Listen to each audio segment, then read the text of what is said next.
This broadcast is part of a fictional program. The station and events depicted are not real. This audio is created for narrative and entertainment purposes only. This is LWB 1713 AM last warning broadcast. If you can hear this transmission, conditions have already escalated beyond control. Every account in this building read 0 at 8:47 this morning. And I want you to understand that I checked mine last because I didn't believe the first 11. My name is Daniel Reyes. I'm the operations manager at a mid-size retail branch. And I'm recording this on my phone in the vault anteroom because it's the only place the cameras don't have audio and the only place I can hear myself think. If you're hearing this, it means I decided it needed to exist outside our systems. That decision is going to matter more than I want it to. Let me start where it started. Normal open. I got here at 7:30 like always. Coffee, alarm code. The smell of the carpet cleaner they run on Thursdays.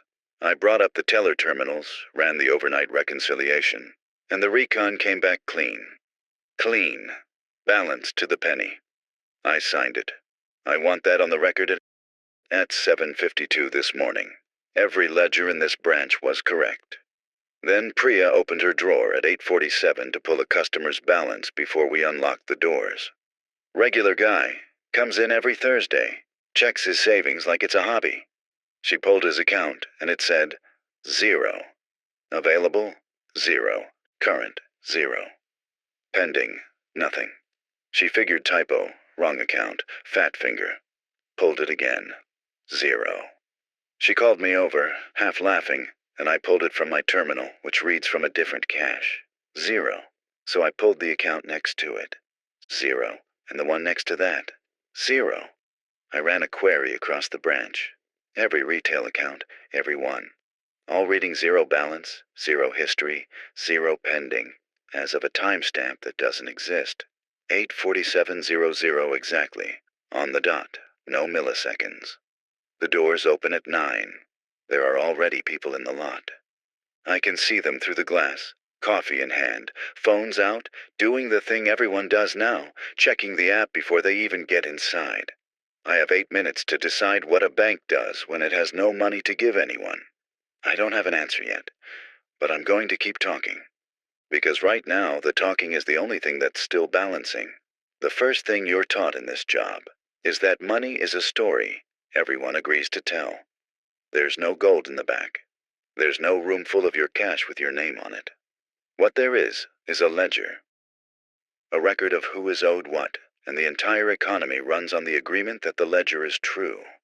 My job, the actual job under the customer service and the loan paperwork, is to protect the integrity of that story. Make sure the number matches the number. This morning the number is 0, and I can't find where the rest of it went. Here's what I mean by can't find. When money moves, it leaves a trail. Every transaction is a debit somewhere and a credit somewhere else. Money doesn't vanish, it relocates, and you can follow it. Fraud leaves a trail. System errors leave a trail.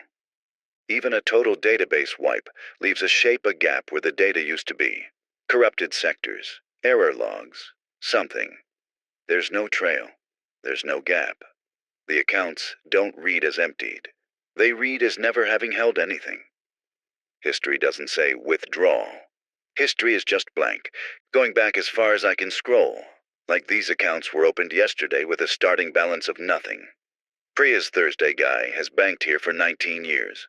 His account says it's 14 hours old. That's not a theft. Theft moves money.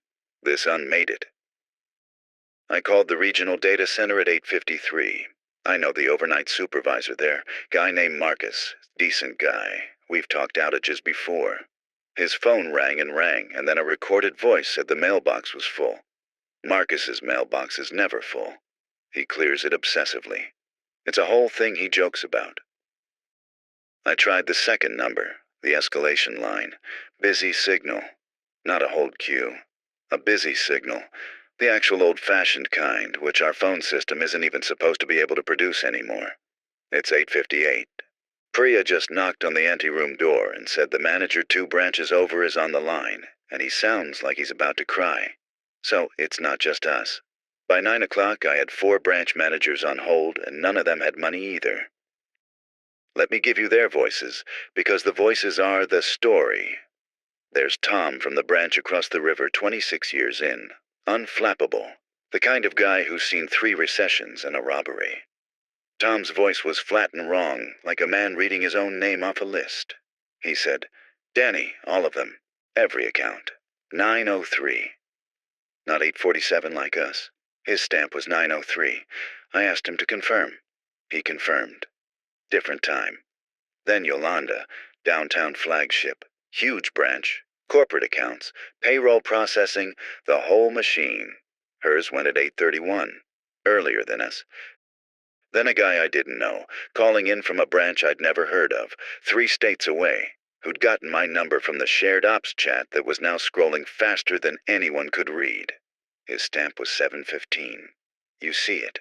I saw it right then, standing in the anteroom with the phone hot against my ear. The times aren't random. They're not simultaneous either, which is what a data attack would be, one clean strike, everybody at once. These are staggered. West to east, roughly, but not perfectly. Earlier the further out you go from something. A center I couldn't place yet. Like a tide coming in. Like the number was being walked across the country account by account, branch by branch, and it took its time, and it reached us at 847, and it had already reached Yolanda 16 minutes before. And it hadn't reached everyone yet. I asked Tom to check his personal account on his phone. Personal, on his carrier, nothing to do with the branch network. Long pause. I heard him breathing. 0, he said. But my wife's is fine. She banks with a credit union. Hers is fine. Not every institution. Not yet. I looked up. Priya had unlocked the front doors because it was 9 o'clock, and nobody had told her not to. The lobby was filling up. I told Priya to lock the doors again, and I watched her face decide whether I'd lost my mind. To her credit, she did it. Turned the bolt, flipped the sign to closed system maintenance, which is the sign we keep for exactly this. For outages. For the times the network hiccups and we can't process. Except this isn't a hiccup, and I knew it, and she knew it, and the 14 people already inside the lobby definitely knew it, because half of them had their phones up and were staring at the same 0 I was. A woman near the counter, older, cardigan, the kind of customer who trusts us, who's trusted us her whole life, held her phone out to me across the rope line, like she was showing me a photo of a lost pet. Her voice was very small. Is this real? It says 0. It says, I have $0. That can't be right. My pension goes in on the 1st. And here's the thing I need you to understand about that moment, because everything after it comes from it. I'm trained for a lot. I'm trained for robbery, for fire, for angry customers, for fraud, for a run on the bank. There is a protocol for a run on the bank. There is no protocol for when the run is happening, and there is genuinely nothing behind the counter, not because we spent it, not because we lost it, but because the record that it ever existed is simply gone. I couldn't tell her it was fine. I don't lie to customers. It's the one rule I've never broken in 12 years. So I told her the truth. I said, I don't know yet, but I'm not leaving until I do. Her face broke a little. Mine probably did too. Then the lights flickered and every phone in the lobby chimed at once. Every phone in the room got the same message at the same second, and I need to read it to you exactly, because I've been staring at it for 2 hours and it hasn't gotten less wrong. It came through as a banking app push notification. Our app, the official one. But it wasn't a fraud alert, wasn't a maintenance notice, wasn't anything from any template I've ever seen or approved, and I've approved a lot of them. It said, and I'm reading from my own screen, your account has been reconciled. Balance 0.00. Thank you for your patience. Prior entries could not be verified and have been closed. That's it. No case number, no callback line, no little legal footer that our compliance team fights about for weeks. Nothing. Just could not be verified. Have been closed. Could not be verified. I want to sit with that phrase because it's the first thing today that scared me more than the money. Money's just money. But that phrase is a claim. It's saying the records weren't destroyed, weren't stolen, weren't lost. It's saying they were checked, and they failed the check.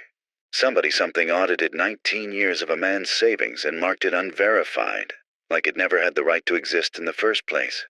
The woman in the cardigan read it out loud. The whole room heard the same words come out of 14 phones a half-second apart. That little stagger you get with a mass push, and it made this awful overlapping echo. Everybody's device saying, could not be verified. Not quite in sync. A man by the door said, "That's illegal. They can't just close my account. There are laws." And he's right. There are laws. There's the FDIC, there's insurance. There's a whole architecture built over 90 years, specifically so that this exact feeling, the feeling that your money can just be gone, is supposed to be impossible. I told him the FDIC insures deposits up to the limit, and that even if the bank failed, his money was protected. I believed it when I said it. It's true. It's structurally true. It's the load-bearing wall of the entire system. Then a younger woman, phone in hand, said quietly, "I just looked up the FDIC website. It won't load. It says the site can't be found." I told her servers go down. That happens. Government sites are old. She turned her phone around. It didn't say the server was down. It said, "No such organization. I have a number for the Federal Reserve Regional Office, and today it connected to a man who did not sound like a man." I'm not being dramatic. Let me be precise, because precision is the only tool I've got left. I called the emergency contact for member banks. This is a real line. It's for exactly this kind of systemic event. I've used it once before during a wire system outage, and a very tired woman walked me through it in 15 minutes. Today it rang twice and picked up, and a voice said, "Thank you for calling. Your inquiry has been reconciled." Same word. Reconciled. Not, "You've reached." Not, "How can I help?" Reconciled. I said I was reporting a total ledger loss across multiple branches. I gave my institution number. I gave my name and title. Silence. But not dead silence. There was a sound underneath it. A kind of low, even tone, like the hum a room makes when it's completely empty, and you finally notice it. Then the voice said, "That transaction could not be verified. Would you like to close it?" I said no. I said I need to speak to a person. I said, "This is a real emergency involving real people's money." And it said, I wrote it down. I wrote it down word for word on the back of a deposit slip that's shaking in my hand right now. It said, "There is no record of the money you are describing. There is no record of this call. Please stay on the line to confirm closure." I hung up. I stood in the anteroom for a full minute doing the thing you do in this job when the numbers don't match, which is you assume you're the problem. You assume you misread. You assume you're tired. You're stressed. You jump to conclusions. 12 years of training all says the same thing. The system is right and you are wrong. Go back and check your work. So I went back and checked my work. I pulled the branch's own account, the operating account, the money that pays our salaries, our lease, our lights. 0. As of 8/47. And under the balance, in the notes field where we log adjustments, where only 3 people in this building have write access, there was a line I did not put there. It said, "Counted." I need to tell you about a conversation I had 11 years ago, because a word in our system this morning made me remember it, and I can't make it stop. When I started, my first branch manager was an old man named Errol, near retirement, hands like a farmer, and he taught me reconciliation the slow way, by hand, on paper, before he'd let me touch the software. He said the software makes you lazy. He said a real banker feels it when a number's wrong before he can prove it. And he told me something I thought was just an old man saying. He said, "The books don't care if you're honest. The books only care if you're counted. Everything that's real gets counted eventually. That's the whole job. We're not keeping money, Danny. We're keeping count." I thought it was folksy nonsense. Today it's the most frightening sentence I know. Because that word counted in our notes field, in a place no external system can write to, isn't a bank word for what happened here. When you empty an account, the log says closed, or zeroed, or adjusted. It never says counted. Counting isn't a transaction. Counting is what you do before a transaction to know what's there. So I did something I probably shouldn't have.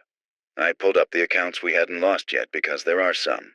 Trust accounts, a couple of dormant estates, 3 or 4 accounts flagged with legal holds that freeze all automated activity. Those still showed balances. Those still had history. But every one of them, in the notes field, now had a line that wasn't there yesterday. It said, pending count. Pending. As in scheduled. As in not yet, but soon. I checked the timestamp on the pending flags.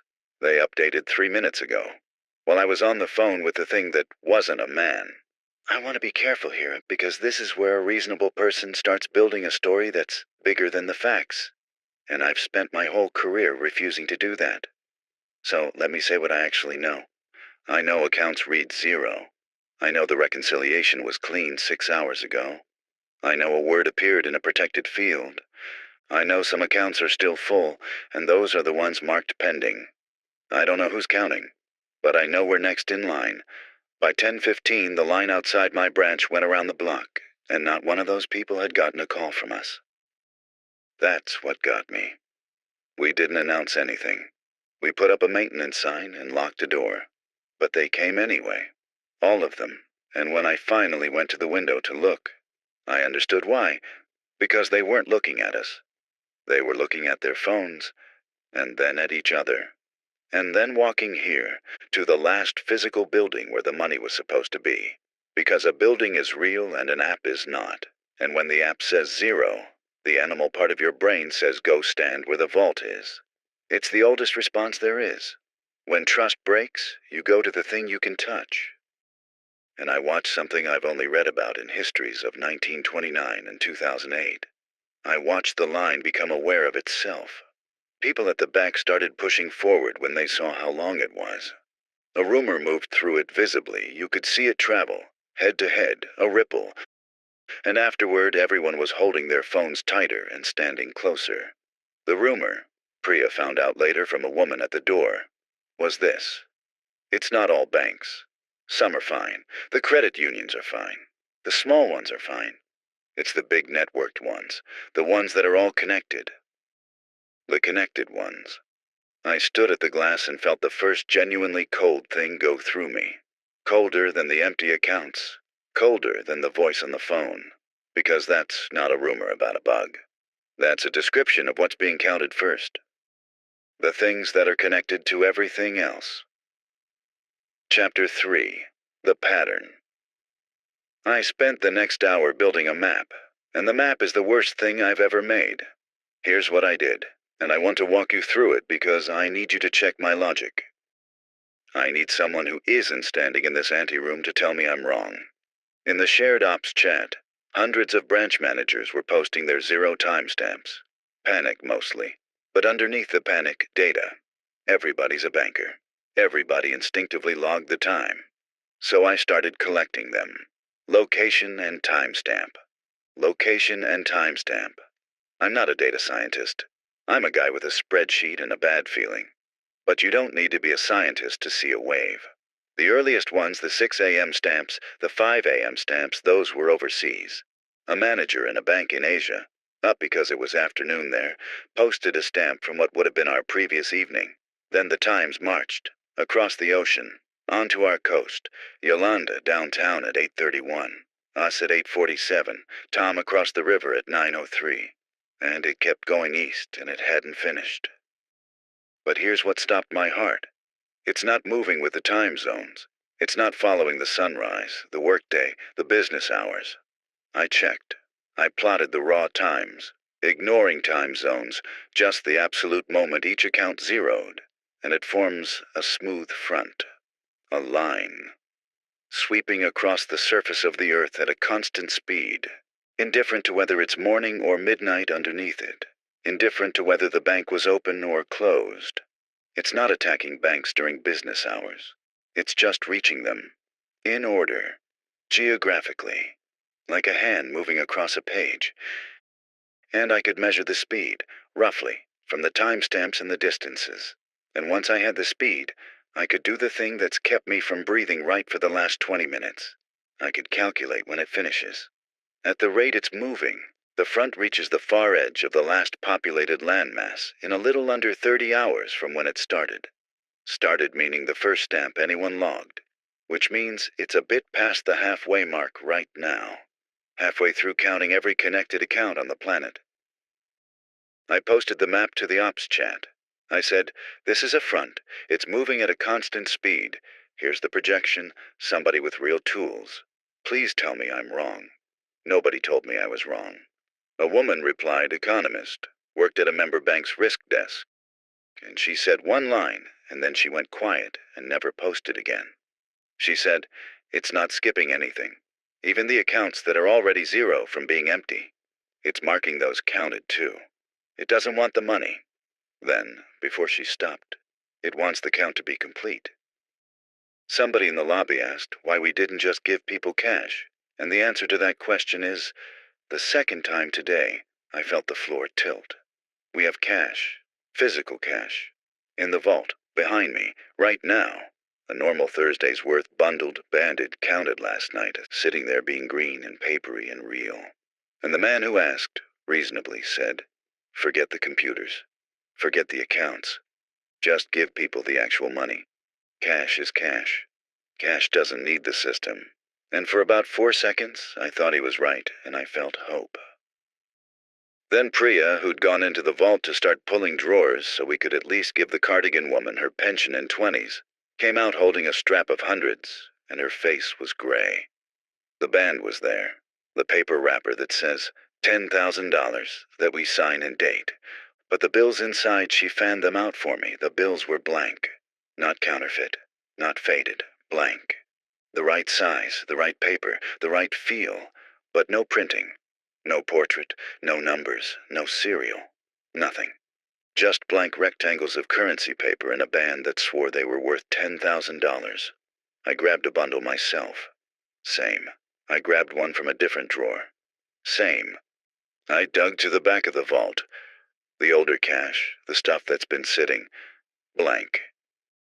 Then I found one strap near the bottom that hadn't gone yet. Real bills. Faces, numbers, the works. And while I was holding it, I swear this on everything, while I was holding it and looking at it, the ink went. Not faded, went, like water pulling back from sand. Portrait, then serial, then denomination, in that order, in maybe 2 seconds. And then it was blank in my hand, and it weighed the same and felt the same and was worth nothing. It's not taking the money. The economist was right. It's not stealing anything. You can't steal what you've decided doesn't count. It's erasing the claim. The account was a claim of promise that value existed. The cash was a claim too, just printed on paper instead of stored in a database. Same thing, same story. And the story's being untold, 1 page at a time, wherever the front has already passed. Priya said, very quietly, "So there's nothing. There's nothing anywhere." And I looked at the blank paper and I thought about Errol saying, "We don't keep money. We keep count." And I finally understood that we lost the count.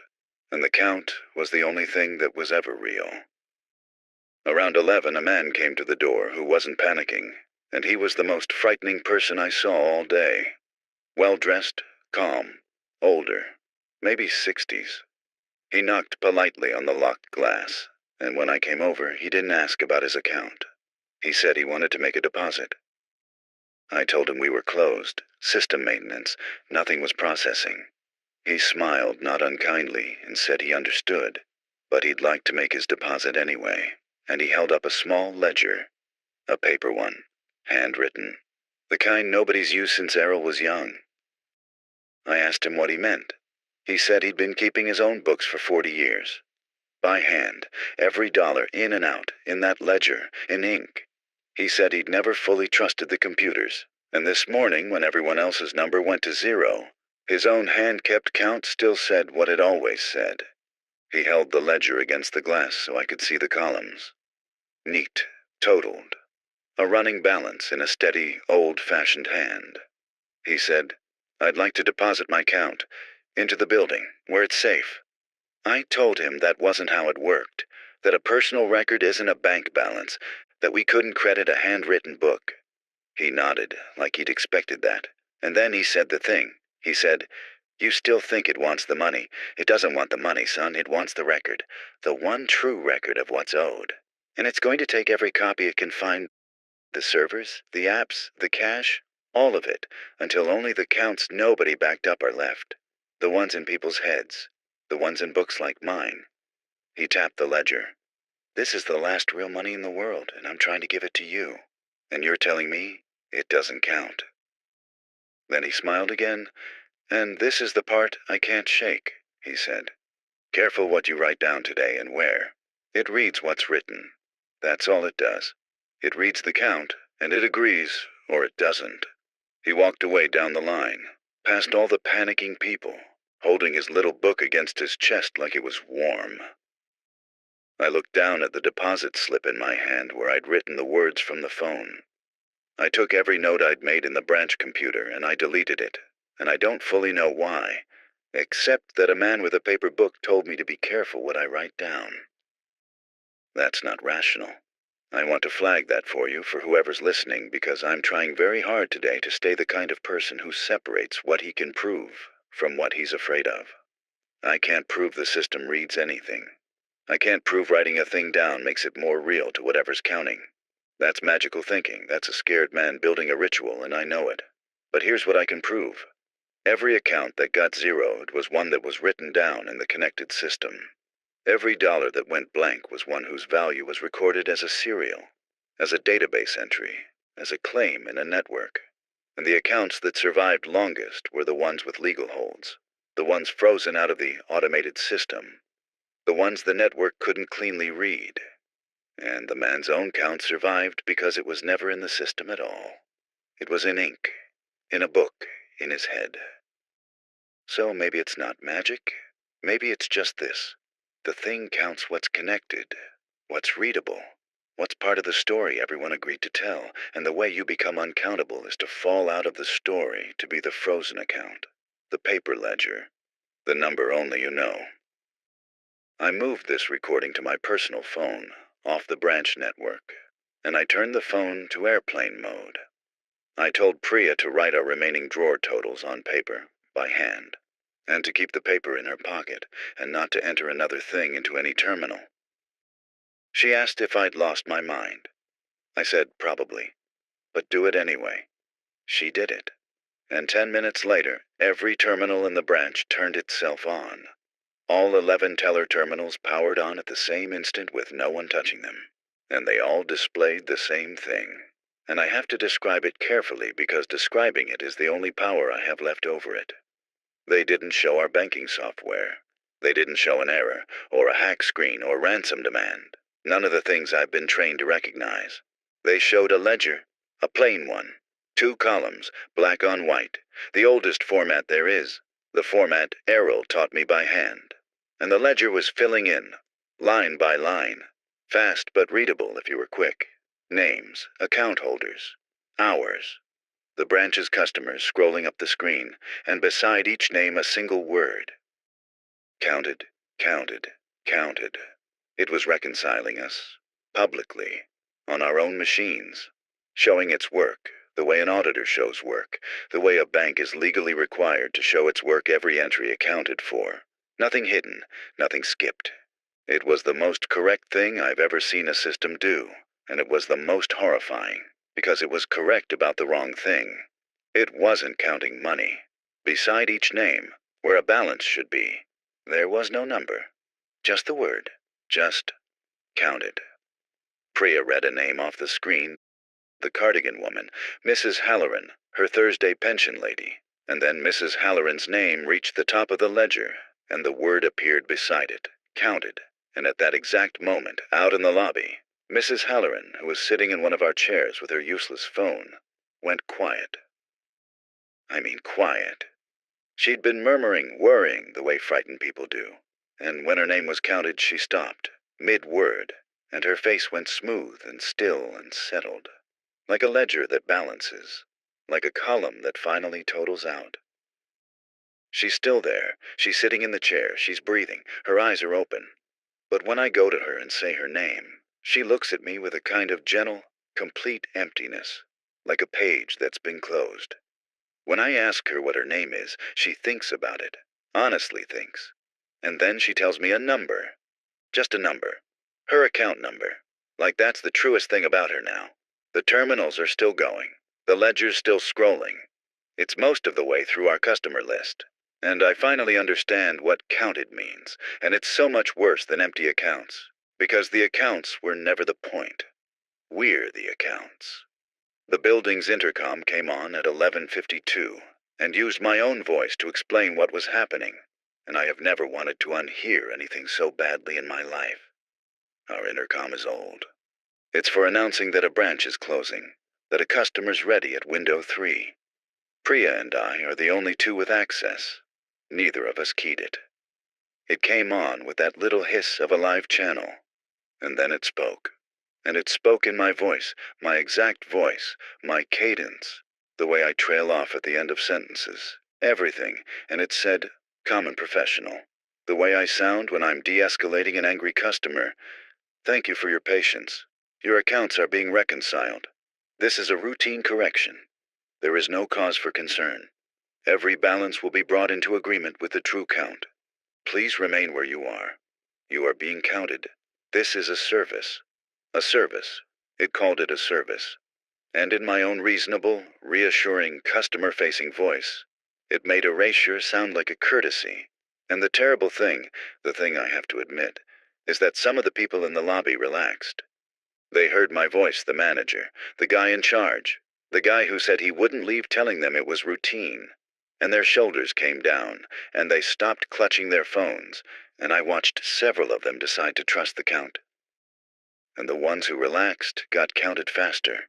I watched that too. The ones who let go, who accepted it, whose whole bodies said, fine, okay, if the system says it's fine, their names hit the top of the ledger, and the word appeared, and they went smooth and quiet, one after another. Peaceful, settled, gone. I grabbed the intercom handset, and I keyed it the real one, the physical button, and I talked over my own stolen voice. I said, don't listen to it. That's not me. That's not a service. Do not agree with it. Whatever you do not accept the count. And my voice on the intercom paused. It actually paused, like it was listening to me. And then it said, still perfectly calm, still exactly me. Daniel Reyes, pending count. It knows my name, and it hasn't gotten to me yet. I figured out why I'm still here, still myself, still talking, and understanding it is the only reason I have a chance, so I'm going to say it clearly. I'm not special. I'm not strong-willed. I'm not chosen. There's nothing heroic about it. And I need you to know that, because if you're listening and you're not counted yet, you can do what I did, and it's not brave. It's just bookkeeping. Everyone who got counted was in agreement with the system. Their account, their identity, their whole record, it all lived in the connected story. Name, number, balance, history, all of it entered, backed up, synced, readable. When the count came for them, there was a clean record to reconcile, and the reconciliation went through, and the person became the record, and the record said, counted. But I broke my own record hours ago. I deleted my notes. I went to paper. I told Priya to keep her drawer totals in her pocket and never touch a terminal. I put this recording on a phone in airplane mode. I've spent the whole morning making myself harder to read. Not on purpose, not at first. I did it because a strange old man scared me, but the effect is real. My record is inconsistent now. The version of me in the system doesn't match the version of me standing here. There's a discrepancy. An account can't close on a discrepancy. That's the one thing every ledger in the world agrees on. You cannot reconcile an account that doesn't balance. It stays open. It stays pending. It sits in the exception queue while everything clean around it gets closed. I made myself an exception. Priya's still here too. She kept the totals in her pocket. She's pending, same as me. So is the man with the paper ledger wherever he is, because his true count was never in the system to begin with. And you can't count what you can't read. The lobby's quiet now. Almost everyone's settled. Sitting, peaceful, reciting numbers when you ask their names. And on the terminals, the ledgers reach the bottom of our customer list, and it's starting a new page. The new page is staff. Priya's name is on the screen now, and it's climbing. And I did the only thing I could think of, which was to make her not match her own record. Fast, no time to explain it right.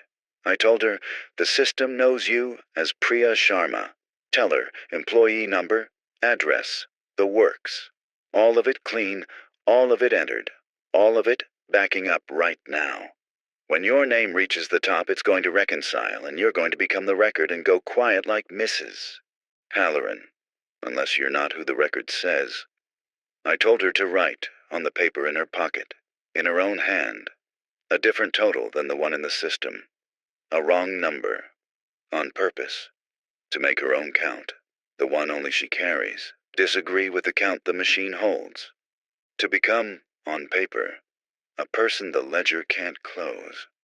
She looked at me like I'd asked her to jump off the building, and then her name reached the second line from the top, and she grabbed the pen, and she scratched out the real drawer total in her pocket ledger and wrote a false one, and she said out loud, "That's wrong, that's not the real number, my count is wrong on purpose."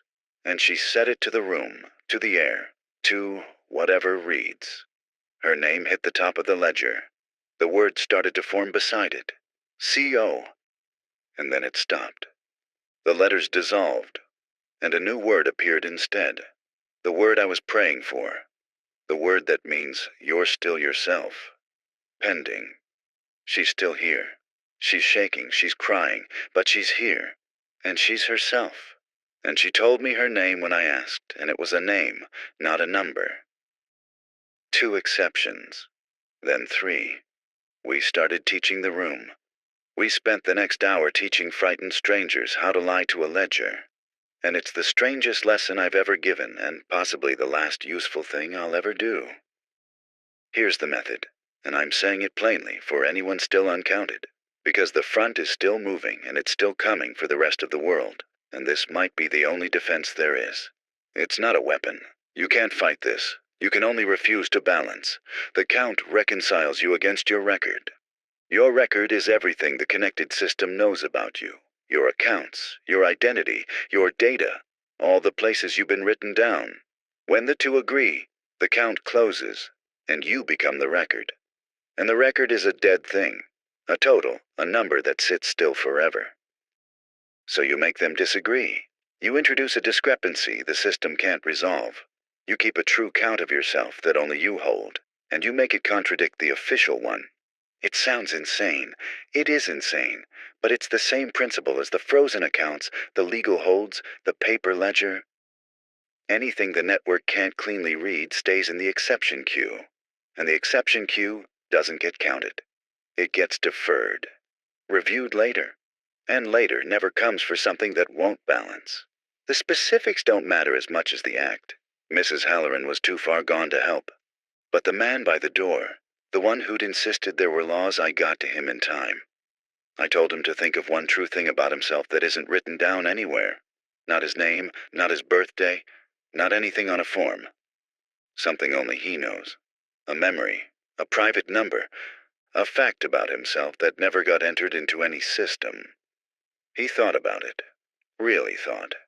And then his face changed, and he said, "There's a river I used to fish with my father. It doesn't have a name on any map. We named it ourselves. I've never told anyone the name."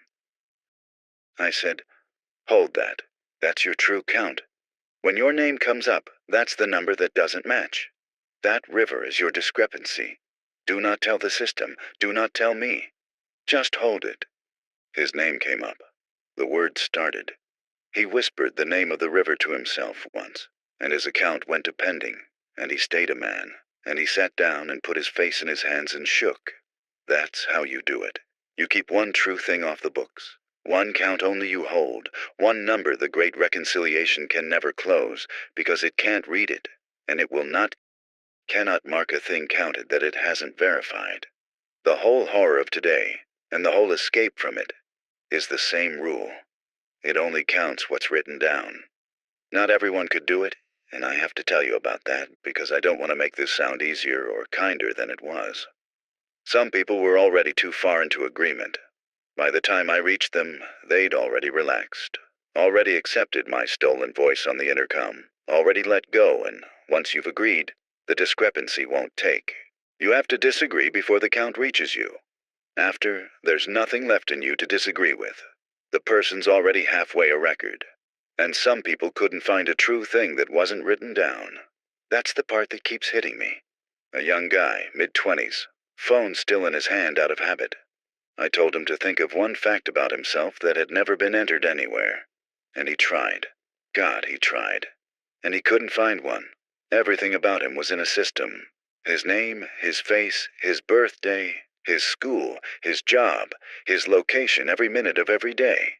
His heartbeat from his watch. His whole life uploaded, backed up, synced, readable. He'd never in his life kept a single count that only he held. There was no discrepancy to introduce because there was no part of him that lived off the books. He said, kind of laughing, kind of not, "There's nothing about me that isn't online." And his name came up, and there was nothing to hold, no unnamed river, no private number, no true thing kept back. And he reconciled clean, and went smooth and quiet, and told me his account number when I asked his name. I keep thinking about that the people who survived weren't the careful ones, or the rich ones, or the connected ones. The connected ones went first, they were the easiest to read. The people who survived were the ones who'd kept something back. A secret, a private grief, a memory they never posted, a name they never spoke. Some small uncounted thing that was theirs and only theirs. The old man was right. The last real money in the world was the count nobody backed up. We saved maybe 30 people in this branch. 30 exceptions, out of everyone who came through the doors. They're sitting on the floor now, each one holding their one true thing, whispering it to themselves like a prayer, keeping their own books out of balance on purpose. The terminals finished the staff page. The next page has no header. It's just numbers. Coordinates, I think. It's moving on, to the next building. The terminals went dark at 12:40, and the intercom went silent, and the count left our building, and I should feel relief. And instead, I feel like I've watched a tide go out over a town. It's done with us. That's what the darkness means. It counted what it could count, closed what it could close, and left the exceptions us sitting in the wreckage of a lobby full of quiet, breathing people who will tell you their account number when you ask their names. We can't fix them. I've tried. Mrs. Halloran lets me lead her to a chair, drink water. She's docile and calm and gone. There's no undo. You can't unreconcile a closed account. The count is, in its horrible way, permanent and correct. I went to the window. The line outside is gone. Not dispersed. Settled. There are people standing on the sidewalk exactly where they were, perfectly still, calm. And when a car goes past, they don't turn their heads. The whole street reconciled while we were inside teaching each other to lie. And in the distance east, in the direction of downtown, where Yolanda's flagship branch is, where it started earlier than us, I can see the city, and the city is quiet in a way a city is never quiet. No horns, no sirens now, though there were plenty this morning. Just stillness under a completely normal noon sky. The front's still moving. My map says it's east of us now, out over the next region, then the next, sweeping toward the far coast and the ocean and the countries beyond, at the same constant speed it's held all day. In something under 15 hours, it reaches the last inhabited edge of the earth. And then the count will be complete. The whole planet reconciled. Every claim verified or closed. Every account brought into agreement with the true count. A finished ledger, balanced to the penny, with a small exception queue scattered across it. A few thousand people, maybe, worldwide, who kept one thing off the books and could not be made to balance. I'm one of them. I don't know if that's survival. I think it might just be a longer form of pending. At 1 o'clock, every surviving phone in the branch buzzed at once, mine included. And the notification was different this time, and I need you to hear it exactly. It said, "Reconciliation complete for your region. Thank you for your patience. Outstanding exceptions have been logged for review. Your account remains open pending verification. Please retain all records." Please retain all records. It's telling us to keep our books. The thing that erased every record on Earth is telling the survivors to hold on to theirs. And I've been sitting with that for a few minutes now. And I think I understand it, and I wish I didn't. We're not survivors. We're the exception, Q. We're the accounts it couldn't close on this pass. And you don't delete an exception. You flag it. You defer it. You log it for review. And you tell it to retain all records, because when review comes, it'll need something to reconcile against. It's coming back for us. Not today. Maybe not soon. But a good auditor never leaves the books open. A good auditor closes every account eventually. Errol told me that 11 years ago, and I thought it was folksy nonsense. Everything that's real gets counted eventually. That's the whole job.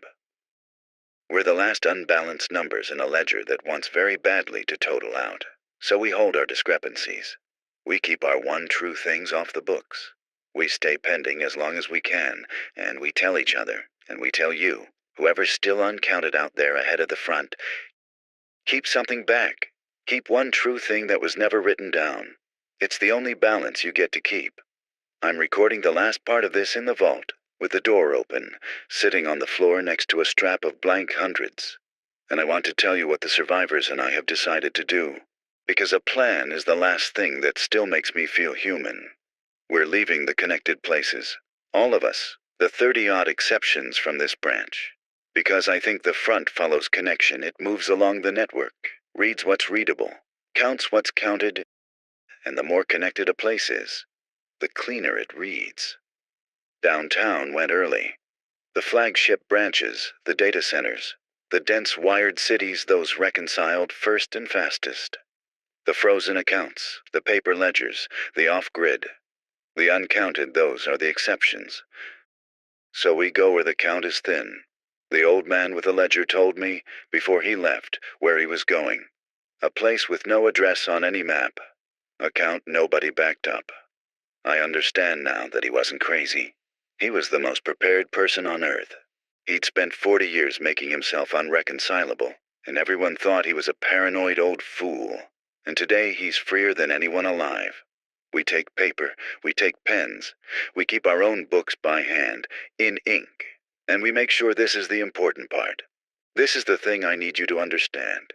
If you take nothing else, we make sure our count never fully agrees with any system, ever again. You leave a discrepancy in on purpose. A deliberate error only you know about. A single wrong number that keeps your books from ever balancing, so that when the auditor comes back, it finds an exception it cannot close, and it defers you again and again, and you stay open. You stay pending. You stay a person, and not a total. It's a strange way to live. Deliberately, permanently, slightly wrong. Never letting yourself add up.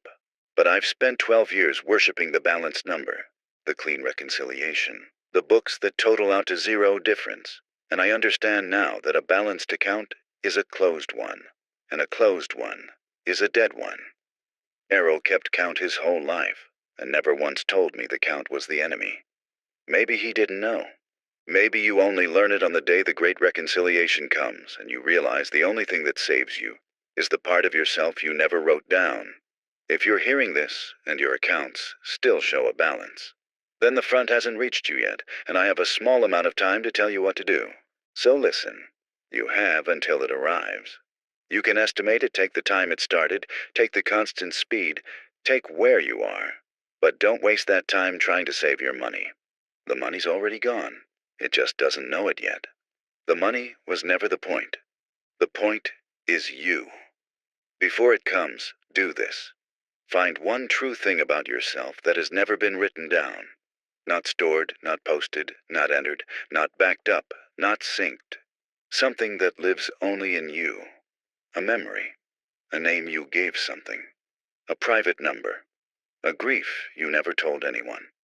A river with no name on any map. Hold it. Don't say it out loud into any device.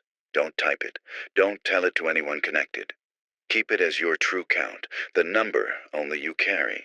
And when the reconciliation comes for you, you'll know. The systems will speak in a voice you trust. They'll tell you it's routine, a service, no cause for concern. And it will be so tempting to relax and let it close you clean when it comes. Disagree. Hold your uncounted thing against the whole weight of the ledger and refuse to balance. Be the exception. Be the account that won't close. Be, deliberately and forever, slightly and secretly wrong. It can only count what's written down. That's its one limit. That's the whole game. Everything humanity spent 100 years doing, recording, connecting, backing up, syncing, making every part of ourselves readable, entering every count into the great agreed-upon story, all of it made us easier to reconcile. The people who survived today were the ones who'd failed to do it. The ones with something held back. So hold something back. It's not much of a defense. It won't save the money, and it won't save the world, and it might only make you an exception in a queue that gets reviewed someday. But an open account is a living one. Stay open. It's getting dark, and the front is 1,000 miles east of me. And I'm going to stop recording soon. So this is the last of it. Priya's here. The man with the unnamed river. 20-some others sitting in the dark lobby among the quiet, counted ones, each holding their one true thing. We're going to walk out before the sky's fully black and head for the thin places, the uncounted places, and keep our crooked little books by hand, and never let ourselves add up.